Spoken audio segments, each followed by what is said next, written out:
Hello दोस्तों, आप सबका स्वागत है एक बार फिर से एस्ट्रो गुरु चैनल पर। आप सभी के लिए आज एक और टैरो सेशन लेकर के आया हूं और आज का विषय है आपके लिए भगवान शिव का आशीर्वाद।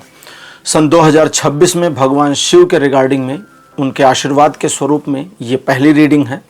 इसके पहले एक रीडिंग और हमारे चैनल पर पोस्ट की गई थी कि महाशिवरात्रि में भगवान शिव को कैसे प्रसन्न करें। अगर वो वीडियो आपने नहीं देखा है तो उसका लिंक हम डिस्क्रिप्शन में दे रहे हैं, आप उसे भी देख सकते हैं। आज की इस रीडिंग के लिए दो पाइल्स को बनाया गया है, बहुत ही यूनिक पाइल्स हैं और उनके सिंबॉलिक भी बड़े प्यारे हैं। दोनों जो सिंबॉलिक्स हैं पाइल के आज आपके सामने आपकी स्क्रीन पर अब एक साथ दिखाए जा रहे हैं। रुद्राक्ष पाइल नंबर 1 और पिनाक धनुष पाइल नंबर 2। पिनाक धनुष भगवान शिव का धनुष है तो इसे पाइल नंबर 2 के रूप में लिया गया है। दोनों आपके सामने आपकी स्क्रीन पर हैं। दोनों में से जो अच्छा लगे, एक वाइब देता हो, उसे अपनी पाइल मान लीजिए। अकॉर्डिंगली आज की रीडिंग को देखिए, ये आपके साथ रेजोनेट करेगी। हर बार की तरह इस बार भी टाइम स्टैम्प्स को डिस्क्रिप्शन और कमेंट सेक्शन दोनों जगह पोस्ट किया गया है ताकि आपको सुविधा रहे। अपनी पाइल की रीडिंग पर डायरेक्ट पहुंचने के लिए टाइम स्टैम्प के ऊपर क्लिक करिए, वीडियो आगे चला जाएगा और आप डायरेक्ट अपनी पाइल की रीडिंग पर पहुंच जाएंगे। जो लोग आज मुझसे पहली बार जुड़े हैं उनका एस्ट्रो गुरु चैनल पर मैं बहुत बहुत स्वागत करता हूं। आप सभी इस चैनल को सब्सक्राइब जरूर करिए, बेल आइकन भी प्रेस करिए, क्योंकि जब आप बेल आइकन को प्रेस करते हैं तो नए वीडियोस की नोटिफिकेशन आपके फ़ोन पर आनी शुरू हो जाती हैं। और मेरे रेगुलर व्यूअर्स और सब्सक्राइबर्स, आप सभी के सहयोग और प्यार के लिए बहुत बहुत आभार। आगे बढ़ने से पहले आपको बता दूं कि मैं एक प्रोफेशनल एस्ट्रोलॉजर, एक प्रोफेशनल टैरो रीडर भी हूं। तो आपकी स्क्रीन पर यह नंबर जो आ रहा है इसके ऊपर आप संपर्क कर सकते हैं अगर आपको अपने लिए एक पर्सनल टैरो रीडिंग सेशन चाहिए या अपनी कुंडली मुझे दिखाना चाहते हैं। ये व्हाट्सएप नंबर है तो इस पर कॉल नहीं करना है, इस पर मैसेज करिए। मैसेज के थ्रू सारी इन्फॉर्मेशन मेरी टीम मेंबर आपको प्रोवाइड करेगी और आपकी हेल्प करेगी मेरे साथ आपके सेशन को बुक करने में। तो चलिए आज की रीडिंग को शुरू करते हैं और आपकी पाइल में मिलते हैं।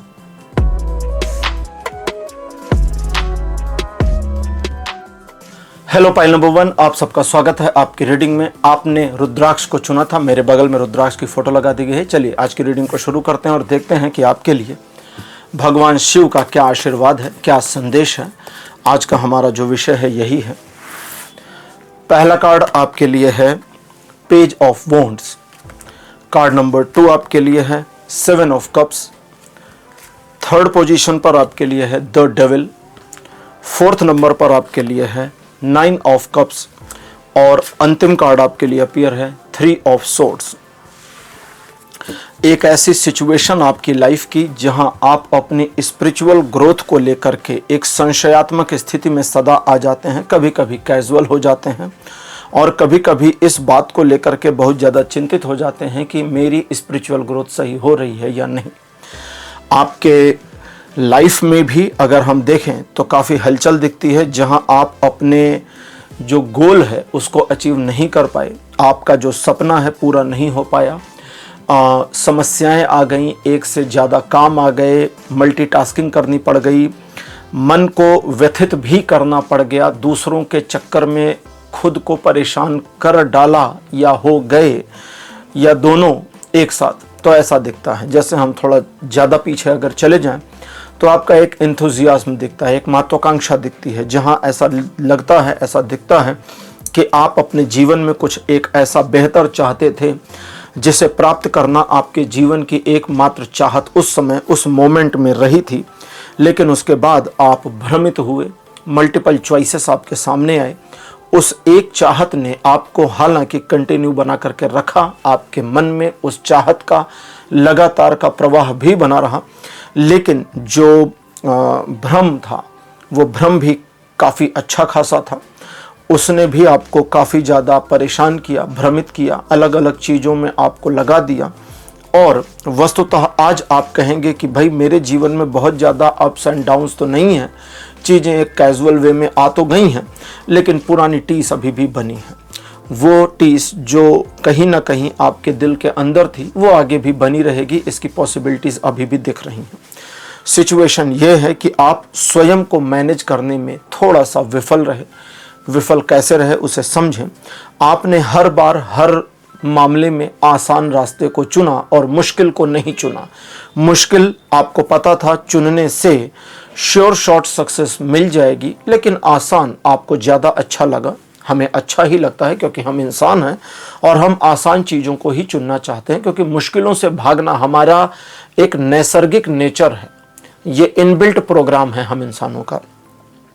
तो उस वाले मामले में आपका सेल्फ गिल्ट भी दिखता है। आप हालांकि ये नहीं कह सकते कि मैंने जीवन में कुछ अचीव नहीं किया है, लेकिन उसके बावजूद जो कमी बनी है वो तो बनी ही है। अगर हम यहीं इसी मोमेंट में प्रेम संबंधों की बात कर लें तो ऐसा नहीं है कि प्रेम संबंधों में एक बहुत बड़ी विफलता आपके जीवन में आ गई है वर्तमान में, लेकिन एक टीस बनी हुई है। हो सकता है ये किसी पुराने लवर के ना मिल पाने की टीस हो, प्यार में कुछ चाहते हैं वो नहीं मिल पा रहा इसकी टीस हो, अपने करंट रिलेशनशिप में आपकी पोजीशन को, आपकी थिंकिंग, आपकी भावनाओं को आपके पार्टनर द्वारा समझा नहीं जा रहा उसकी टीस हो। अब यहाँ एक चीज को मैं क्लियर करूंगा कि अगर आपके पार्टनर द्वारा आपकी फीलिंग्स को उस लेवल पर नहीं समझा जा रहा तो उसका रीडिंग कहती है सिर्फ इतना ही मामला है कि आप अलग इंसान हैं, वो अलग इंसान है, आपके सोचने का ढंग उसके सोचने का ढंग अलग, और वो अपने ढंग से जब सोच रहा या सोच रही है तो वो अपने पोजीशन पर सही हो सकता है। इसलिए इस बात को टीस ना बनावें, ठीक है। जीवन में आप कहेंगे कि मैं बहुत कुछ अचीव करना चाहता था, लेकिन बहुत कुछ अचीव करने के बावजूद एक खालीपन है, तो वो खालीपन इसलिए है क्योंकि आपने आसान मार्ग को चुना। आलस को छोड़िए, मुश्किल मार्गों पर आगे बढ़िए। स्पिरिचुअल ग्रोथ की अगर हम बात कर लें तो आप अपने स्पिरिचुअल ग्रोथ में सक्सेसफुल इसलिए नहीं हो पाए क्योंकि आप अपने खुद के सेल्फ डाउट से कभी बाहर ही नहीं निकले। आज की ओरेकल डेक है गॉड्स एंड गॉडेस, और देखते हैं कि शिव जी के ब्लेसिंग्स और मैसेज के रूप में हमें इन्फॉर्मेशन क्या मिलती है। ये तो था अभी जो मैं बता रहा था, ये आपके वर्तमान जीवन से संबंधित चीज़ें थी जो संभवतः आपके साथ रेजोनेट भी कर रही होंगी। पहला कार्ड मेरे पास अपीयर है कामदेव। सेकंड नंबर पर आपके लिए है भगवान शिव का अर्धनारीश्वर मत्स्य अवतार, कार्ड नंबर 3। फोर्थ पोजीशन पर आपके लिए है स्वयं महादेव शिव, भगवान शिव का महादेव स्वरूप, और अंतिम कार्ड आपके लिए है ब्रह्मा, भगवान ब्रह्मा। ब्रह्मा जी इस सृष्टि के रचयिता हैं, क्रिएटर हैं, वे सब कुछ रचते हैं।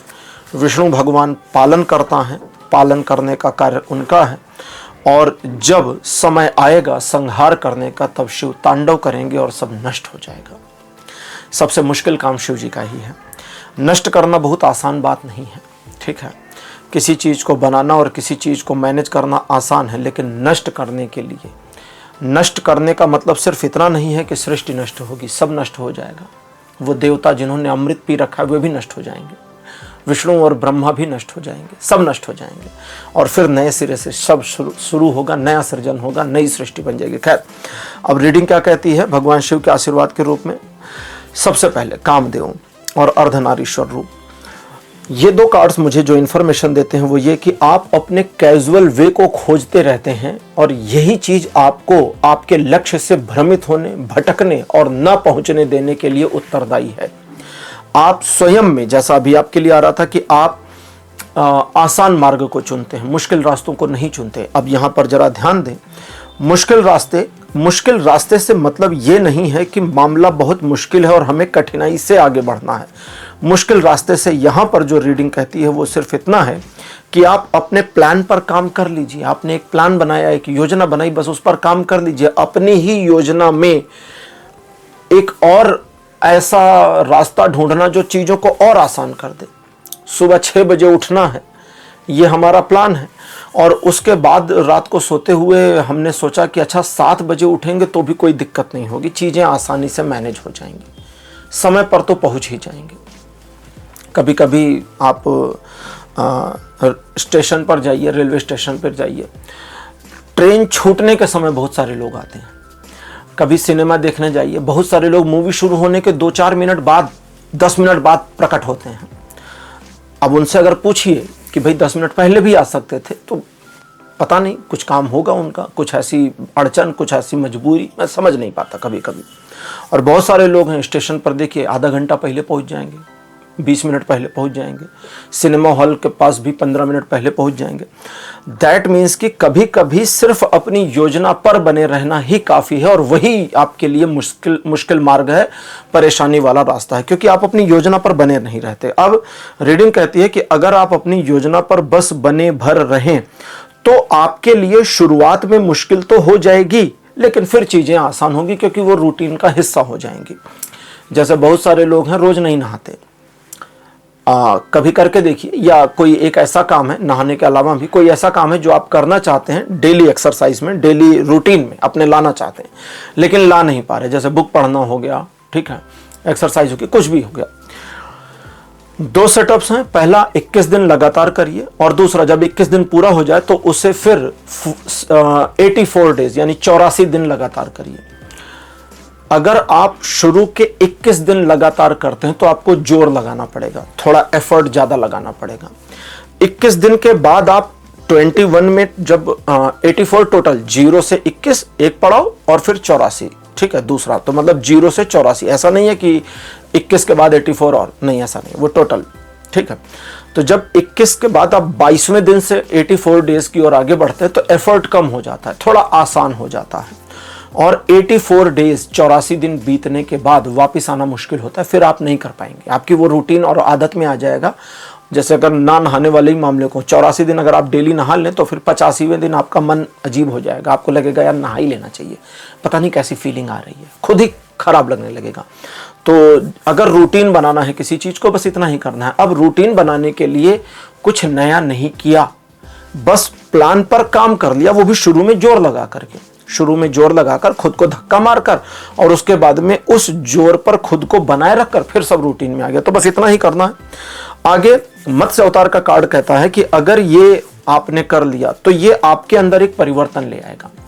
अब ये जो परिवर्तन है ये 2 आयामों पर आपके लिए आगे बढ़ाएगा जीवन को। पहला, आप अपने भौतिक जगत में, यानी कि जो आपका मैरिटल वर्ल्ड है, इसमें मैटेरियलिस्टिक, मैरिटल नहीं, मैटेरियलिस्टिक वर्ल्ड है, इसमें यानी कि भौतिक जगत में आपकी जो रोल, रिस्पॉन्सिबिलिटीज, योजना, महत्वाकांक्षा, गोल, ये सब हैं, इसमें आप अचीवमेंट की ओर बढ़ना शुरू कर देंगे।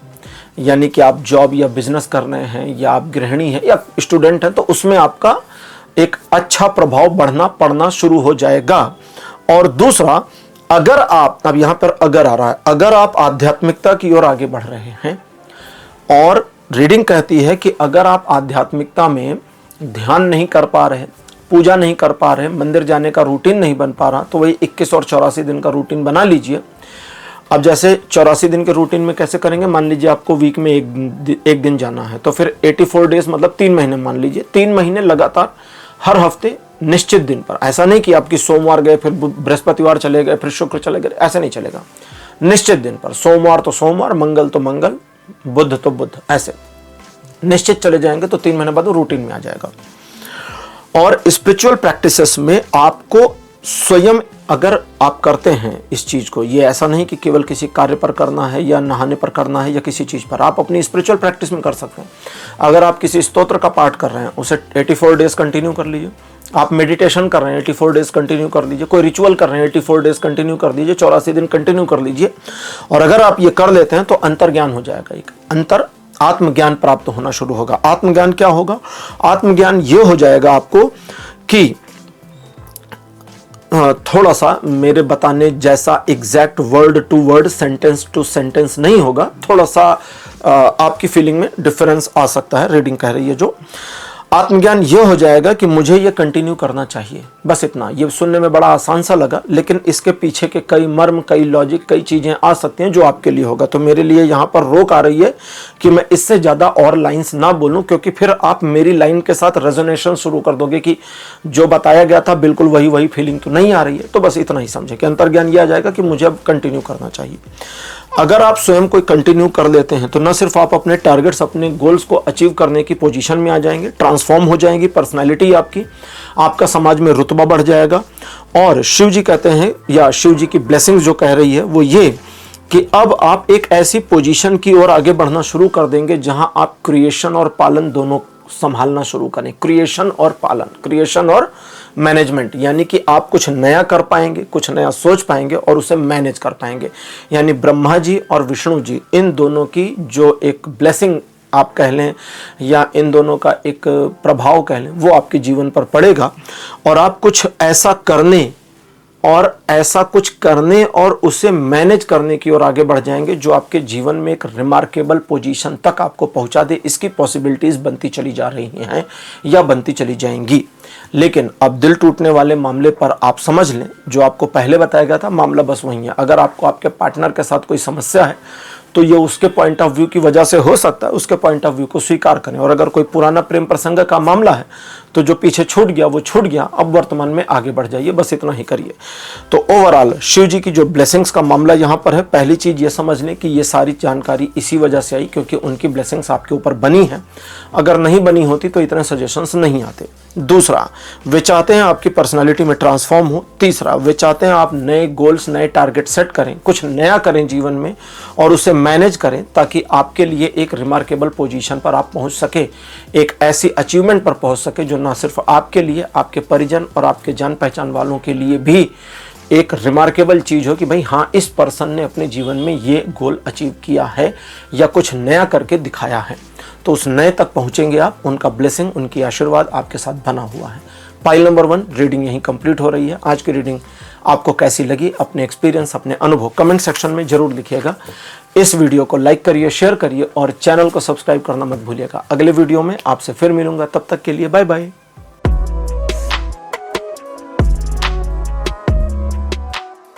हेलो पाइल नंबर 2, आप सबका स्वागत है आपकी रीडिंग में। आपने पिनाक धनुष को चुना था। मेरे बगल में शिव जी का पिनाक धनुष, जिसे शिव जी ने धारण कर रखा है, उसकी फोटो लगाई गई है। रीडिंग को शुरू करने से पहले आपको बता दूं, जिनमें से मतलब अगर आप लोग नहीं जानते तो भगवान शिव का धनुष पिनाक है और एक सारंग नाम का धनुष है जो भगवान विष्णु का है। पिनाक धनुष भगवान शिव के लिए विश्वकर्मा जी ने बनाया था।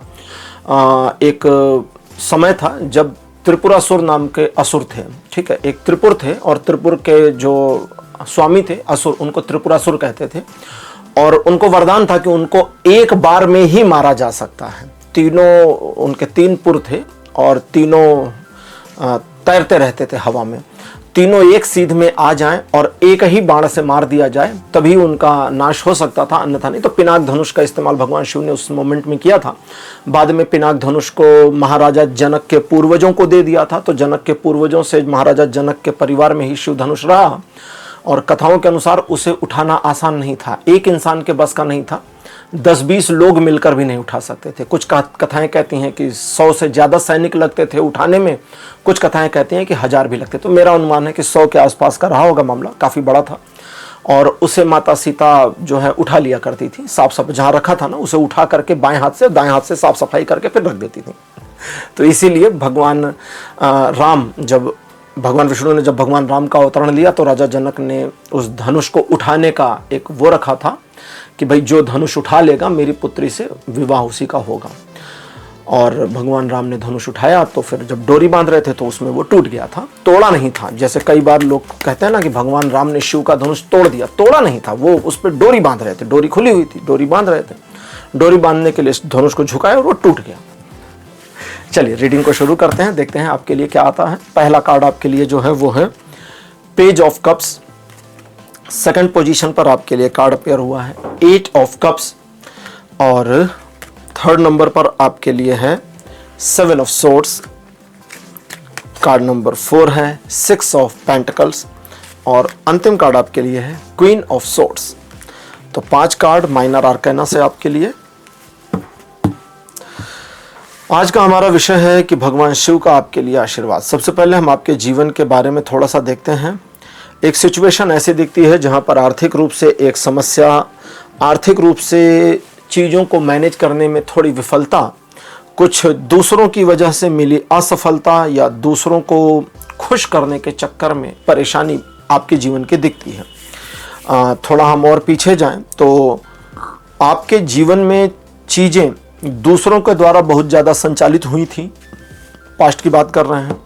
फिर बाद में आपने स्वयं में मैनेजमेंट करना शुरू किया, लेकिन उसके बावजूद आप एक समय में एक विषय पर काम करने की पोजीशन को बार बार छोड़ते रहे हैं, यानी मल्टीटास्किंग की ओर भागते रहे। मल्टीटास्किंग को बंद कर दिया होगा जितनी भी बार, उतनी बार सफलता मिली होगी। मल्टीटास्किंग चलती रही तो फिर चीज़ें खराब हुई। तो मल्टीटास्किंग ना करें, ज़्यादा अच्छा रहेगा। दूसरे, लोगों को प्रसन्न करने की अपनी मानसिकता को छोड़ दीजिए। देखिए, हम किसी को खुश नहीं कर सकते, लोग संतुष्ट नहीं होते। इंसान से ज़्यादा असंतुष्ट प्राणी पूरी दुनिया में नहीं है। मैं कहीं पर पढ़ रहा था कि सारे जानवर अपना घोंसला और गुफाएं या जो भी रहने के लिए शेल्टर बनाते हैं, वो बस इतना ही बनाते हैं कि वे उसमें घुस जाएं और सो जाएं, बस इतना ही। इंसान इतने भर से संतुष्ट नहीं है, होना भी नहीं चाहिए इंसान को। ऐसा नहीं कि मैं कह रहा हूँ कि इंसान का कमरा होना चाहिए कि बस 2x4 का या 2x6 का होना चाहिए कि बस उतने भर में सो जाए, नहीं। इंसान सदैव असंतुष्ट रहा है और हमारे यानी हम इंसानों की असंतुष्टि का ही परिणाम है ये सारी तरक्कियां, ये सारी ग्रोथ।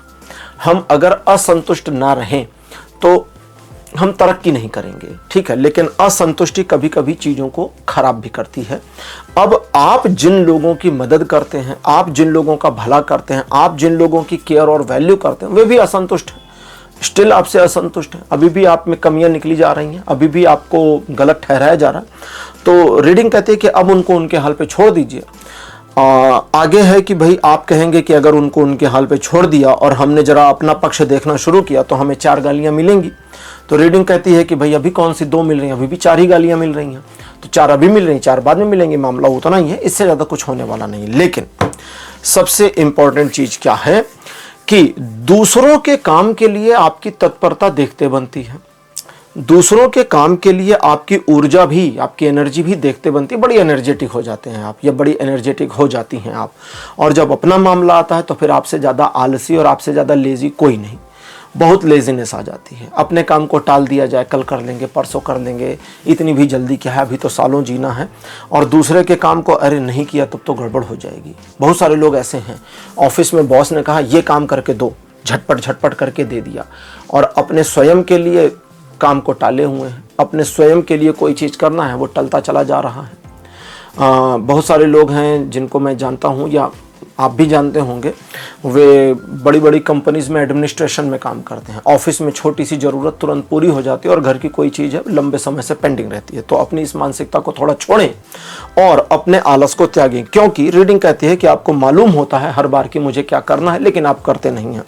और आपकी सबसे बड़ी समस्या ये नहीं है कि आपको मालूम होता है क्या करना है और आप करते नहीं हैं। सबसे बड़ी समस्या ये है कि वो ना करने की वजह से जो निराशा और नुकसान की स्थितियां आती हैं, उसके लिए आप खुद को एक विक्टिम की तरह से फील करना शुरू कर देते हैं। तो इस चीज़ से अपने आप को थोड़ा सा बचाने की ज़रूरत पड़ेगी।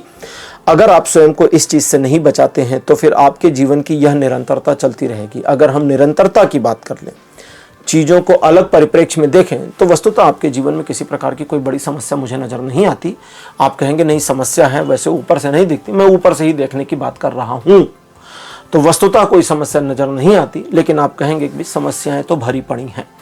तो ये दोनों चीज़ें वस्तुतः सही हैं, कंट्राडिक्ट हैं, विरोधाभासी हैं, लेकिन सही हैं। और मानव जीवन भी ऐसा ही है। हमारा जीवन प्लस और माइनस दोनों का सम्मिश्रण है, जिसे हम कहते हैं शुद्ध पॉजिटिविटी, निगेटिविटी, सकारात्मकता, नकारात्मकता। चाइनीज़ कहते हैं यिन एंड यांग, ठीक है।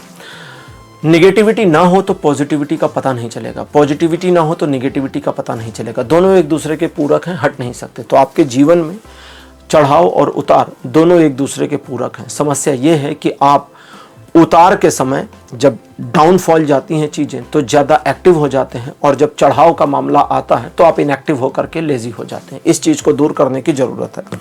अगला, आपने बहुत पहले की बात है, थोड़ा पीछे चले जाएं, एक टारगेट बनाया था, उस पर काम करना भी था, लेकिन आपने आधे में ले जा करके चीज़ों को छोड़ दिया। अब वो अधर में जो छूटा हुआ है वो अभी भी बना हुआ है, अभी भी छूटा ही हुआ है। आप कई बार सोचते हैं, प्लान करते हैं कि उसे करना है, उस योजना पर काम करना है, मुझे उस योजना को अमली जामा पहनाना है, आगे लेकर आना है, लेकिन बार बार आप कई बहाने बना लेते हैं कि मैं व्यस्त हूँ, उनका काम करना है, इस चीज़ को मैनेज करना है, ये सब मैनेज हो जाए तब होगा।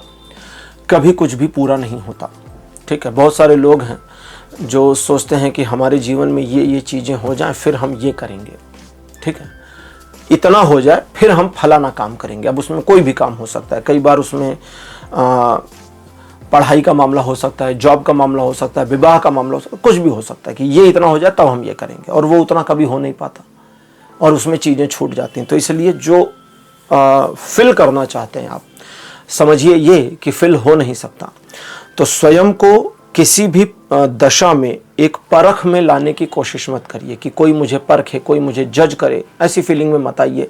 या इस फीलिंग को भी अपने दिमाग, अपने दिल से निकाल दीजिए कि लोग मुझे जज करेंगे तो मेरे बारे में क्या सोचेंगे। कुछ भी नहीं सोचेंगे। लोगों का काम आपके बारे में नेगेटिव सोचना ही है।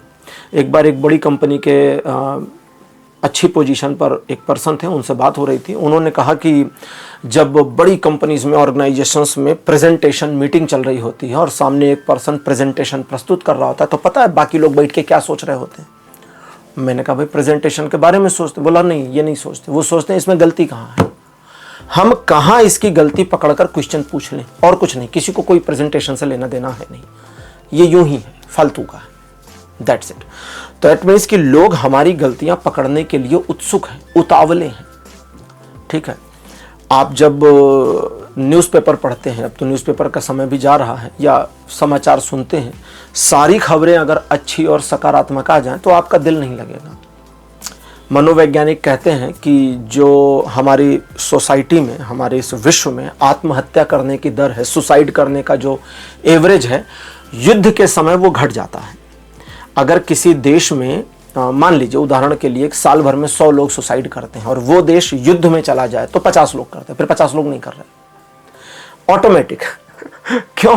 क्योंकि उन्हें अपने जीवन से ज्यादा समस्याएं दिखने लगती हैं कि अरे यार ये तो युद्ध का समय चल रहा है, पता नहीं क्या होगा देश का।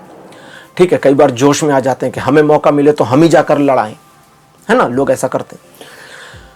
इंसान की साइकोलॉजी सबसे अलग होती है और आपको दूसरों की साइकोलॉजी नहीं, अपनी साइकोलॉजी पर काम करना है। अब आपकी साइकोलॉजी में आपने गलतियां कहाँ करी? दूसरों की बातें बहुत ज्यादा सुनी, अपने टारगेट्स को बनाया और स्वयं में भ्रमित हुए, दूसरों के काम में खुद को फंसाया, अपने काम के लिए समय कम निकाला।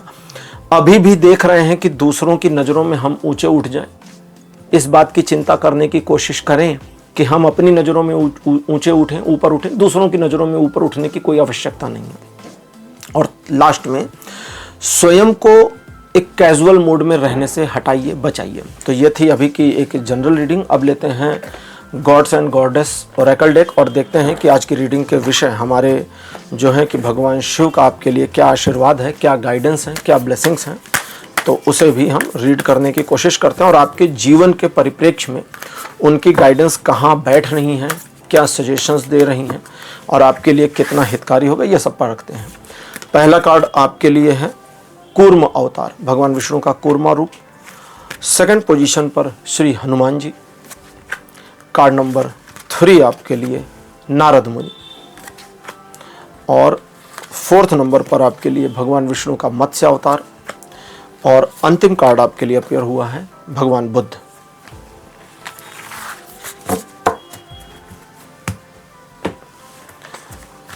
नारद मुनि के बारे में मैंने कई बार अपनी कई वीडियोस में, कई रीडिंग्स में ये कहा है कि नारद मुनि को जितना हम लोगों को समझाया और दिखाया और बताया गया, नारद मुनि उससे कहीं अधिक है, कहीं अधिक है। नारद मुनि गुरु हैं। आप भगवान राम को जानते हैं क्योंकि उनकी कथा महर्षि वाल्मीकि ने रामायण के रूप में लिपिबद्ध करी। महर्षि वाल्मीकि के गुरु हैं नारद। आप होली का फेस्टिवल मनाते हैं, होली का फेस्टिवल मनाया जाता है प्रहलाद के लिए, प्रहलाद के गुरु हैं नारद। ध्रुव एक बालक था जिसके नाम पे ध्रुव तारा है, उसके गुरु हैं नारद। ठीक है, तो नारद मुनि ने बहुतों को मार्ग दिखाया।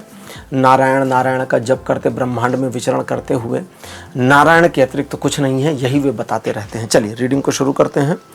आप अपने जीवन में अगर सचमुच में वो चाहते हैं जो आपका एक गोल कह लें, महत्वाकांक्षा कह लें, चाहत कह लें, एक कामना कह लें, विश कह लें, कुछ भी कह लें, तो मेरी रीडिंग में जो आ रहा है वो कि सबसे पहले स्वयं को स्थिर करना सीखिए।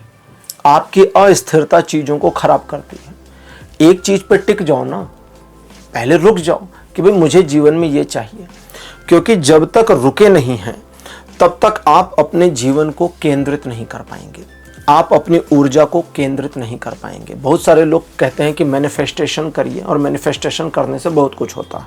ठीक है, हज़ारों वीडियो यूट्यूब पर आपको मिलेंगे, हज़ारों लोग मिल सकते हैं जो मैनिफेस्टेशन की वकालत करेंगे, उसके बारे में कहेंगे नहीं बिल्कुल ये काम करता है। हाँ बिल्कुल काम करता है, लेकिन नकारात्मक रूप में बहुत ज़्यादा काम करता है। आप अगर किसी चीज़ को, लाइट चली गई है जिसकी वजह से थोड़ी सी लाइट मेरे रूम में अब कम हो गई है, लेकिन ये रीडिंग को अब मुझे रोकना ठीक नहीं लग रहा है, तो थोड़ी सी कम लाइट है, वीडियो क्वालिटी में थोड़ा सा कंप्रोमाइज़ हो सकता है, आप उसे एडजस्ट करिए, रीडिंग को समझते हैं। तो हम बात कर रहे थे स्थिरता की। अगर आप अपने जीवन में एक सफलता चाहते हैं तो आपको स्थिरता लानी होगी, क्योंकि अगर आप स्थिरता नहीं लेकर के आएंगे तो आप अपने जीवन के उन महत्वपूर्ण जो टारगेट्स आपके हैं, जो आप चाहते हैं, फिर वो नहीं पूरा हो पाएगा। बहुत सारे लोग हैं जो सोचते हैं कि हम फला काम कर लें, ये कर लें, वो कर लें, बहुत कुछ है जीवन में करने को, लेकिन आप किसी विषय वस्तु में यदि केंद्रित नहीं होते तो आपकी ऊर्जा नहीं लगी। जैसे मैं अभी थोड़ी देर पहले मैनिफेस्टेशन की बात कर रहा था कि बहुत सारे लोग कहते हैं मैनिफेस्टेशन करो। मैं जानता हूं कि मैनिफेस्टेशन काम करता है, लेकिन नेगेटिव वाला बहुत तेज काम करता है। क्यों? क्योंकि हमारा दिमाग हमेशा नेगेटिव ही सोचता रहता है। हमारा जो मैनिफेस्टेशन है वो हो भले पॉजिटिव, कि भाई ये चीज़ ऐसे हो जाए, ऐसे हो गई है, ऐसा हो जाएगा। अफर्मेशन के बैकग्राउंड में हमारा ब्रेन नेगेटिव अफर्मेशन चला रहा होता है। उस नेगेटिव अफर्मेशन को जब तक मैनेज नहीं किया जाएगा, मैनिफेस्टेशन आपके लिए उतना काम नहीं करेगा। जिसके बारे में एक बार यीशु ने, जीसस है ना, ईसा मसीह, जीसस ने कहा था कि कोई भी व्यक्ति अपनी इच्छा शक्ति से कुछ भी कर सकता है। अगर तुम सोचो कि सामने वाला पहाड़ जड़ से उखड़ जाए तो वो उखड़ जाएगा, स्वाभाविक है। लेकिन आपकी सोच में एक कंप्लीटनेस होनी चाहिए। जब आप कहते हैं कि भाई वो सामने वाला पहाड़ छोड़ो यार, सामने पड़ी पेन हवा में 1 इंच ऊपर उठ जाएगी, तो आपको पता होता है कि ये नहीं उठेगी। आप कह तो रहे हो कि उठ जाएगी, लेकिन आपको मालूम है कि उठेगी नहीं। जो आपको मालूम है, मैनिफेस्टेशन उसी पर काम करता है, आपकी पूरी ऊर्जा उसी पर केंद्रित होती है। इसलिए अब मैनिफेस्टेशन की बात को छोड़ते हैं, अब हम आते हैं विषय पर। तो रीडिंग कहती है कि आप स्वयं को बस इस दिशा में लेकर आए कि आप किसी विषय वस्तु पर स्थिर हो जाएं, केंद्रित हो जाएं। क्योंकि अगर आप केंद्रित नहीं होंगे तो आप अपने आप को पथ से भटका देंगे। अब केंद्रित होने का मतलब है कि अगर आप एक कार्य को करना चाहते हैं और आपको आलस से आ रहा है, तो अपने आलस को एक तरफ रखिए और कार्य की टाइमिंग को एक तरफ रखिए, जिसे हम कहते हैं डिसिप्लिन।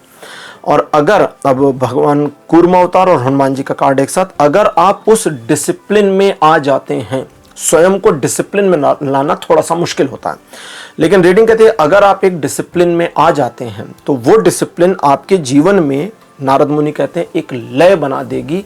जब सब कुछ ऐसा हो जाएगा जैसे नारायण नारायण, दैट मीन्स आसान ही आसान है, कुछ भी मुश्किल नहीं है, कुछ भी समस्या नहीं है, किसी प्रकार की कोई दिक्कत है ही नहीं, सब इजी हो जाएगा।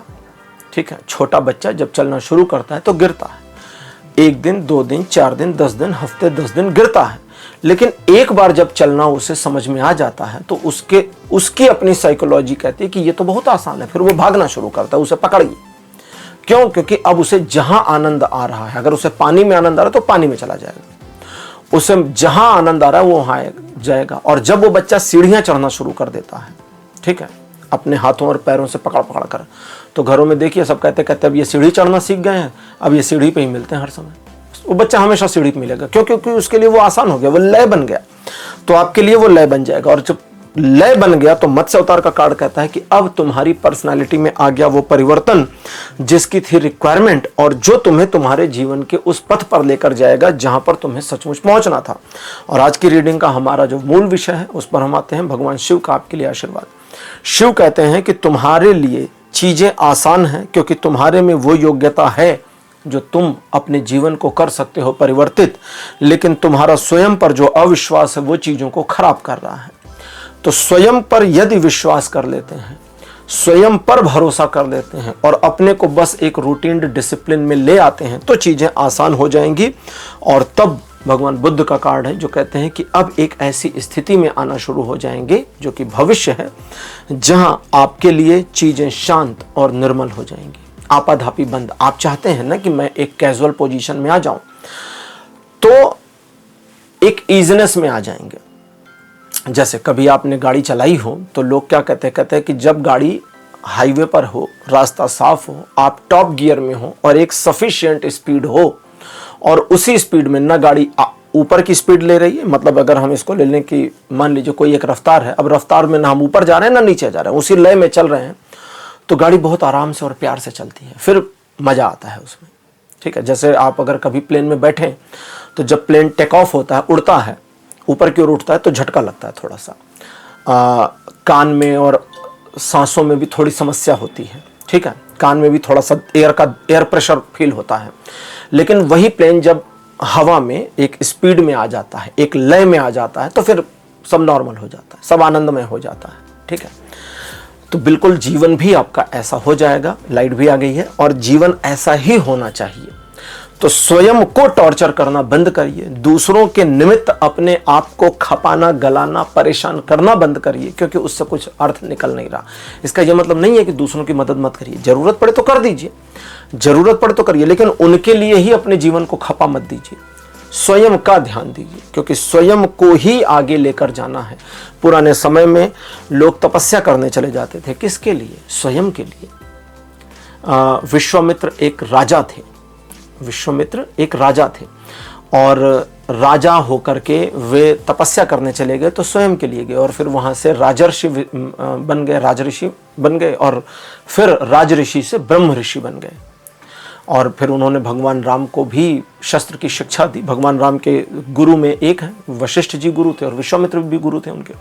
दैट मीन्स स्वयं को फोकस करिए और स्वयं के लिए कार्य करिए। भगवान राम अपनी पत्नी को छुड़ाने के लिए गए थे, पत्नी को छुड़ाने के लिए रावण को मारा, राक्षसों का संहार किया, दुनिया का भला स्वयं हो गया।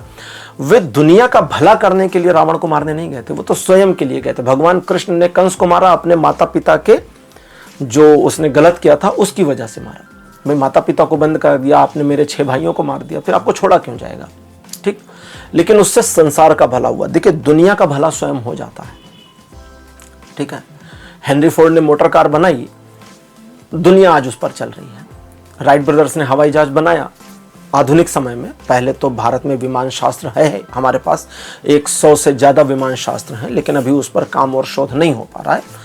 हो सकता है भविष्य में हो तो फिर भारतीय पद्धति से बनेंगे, लेकिन उससे दुनिया का भला हो रहा है। तो पहले अपना भला करिए, दुनिया का उसके बाद में होगा। आपके व्यक्तित्व में जो परिवर्तन आएगा वो न सिर्फ आपके मन को शांत करेगा, आपाधापी बंद करेगा, एकाग्रता को बढ़ाएगा, और दूसरों से बार बार जो पूछने की आदत आपकी है वो खत्म कर देगा।